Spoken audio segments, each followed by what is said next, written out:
ఆత్మీయ గురువు అయ్యగారికి, ఓఫీర్ అయ్యగారికి వందనాలు. మీ పుస్తకాలన్నీ నేను చదివాను. మళ్ళీ మళ్ళీ చదువుతాను. ప్రస్తుతం కడబుర మాసపత్రిక సెట్ తెప్పించుకొని చదవడం గుడ్. గుడ్. ప్రారంభించిన అయ్యగారు. పిరమిడ్స్ జలప్రళయం ముందు కట్టారా? తర్వాత కట్టారా? బీసీ అప్పుడు ఇంటర్నెట్‌లో చూస్తే బీసీ 3100 అని వస్తుంది. అంటే ఆదాము గారు చనిపోయిన కొద్ది రోజులకే అంటే ఐగుప్తు ప్రజలు ఆదాము గారి సంతానమేనా? ఇప్పుడు అడుగుతున్నా. ఈ ప్రశ్న నా దగ్గరకు వచ్చింది. ప్రసాదరావు గారు ఏబీఎం చర్చ్ అదే అదే. డోర్నాల ప్రకాశం డిస్ట్రిక్ట్. ఇప్పుడు పిరమిడ్స్ 3200 సంవత్సరాలు బీసీ నాడు హ్మ్. కట్టబడినవి అని కొన్ని పుస్తకాలు రాశారు. హ్మ్.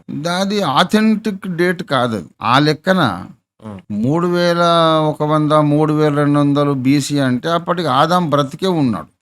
హ్మ్. ఆదాం దాదాపు ఒక 1000 ఏళ్ళు బ్రతికాడుగా. హ్మ్. కొంచెం తక్కువ. హ్మ్. కొంచెం తక్కువ ఒక 1000 ఏళ్ళు బ్రతికాడు ఆయన. హ్మ్. కాబట్టి బీసీ 3100 అంటే ఆదాం బ్రతికుండగానే పిరమిడ్స్ కట్టినట్టు ఉంటుంది. హ్మ్. అయితే పిరమిడ్స్ అనేవి ఆదాము మరణం తర్వాత నెఫీలులు భూమి మీద విస్తరించినప్పుడు పిరమిడ్స్ కట్టబడ్డాయి కనుక ఆ, కొంచెం జలప్రళయానికి కొంచెం ముందు హ్మ్. 3000 కాదు కానీ 2500 2600 బీసీ అట్లాగా.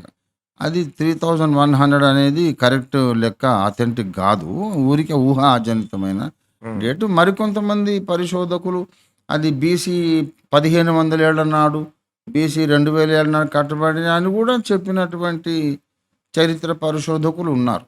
హ్మ్. ఫిక్స్డ్ డేట్ ఏమి కాదు అది.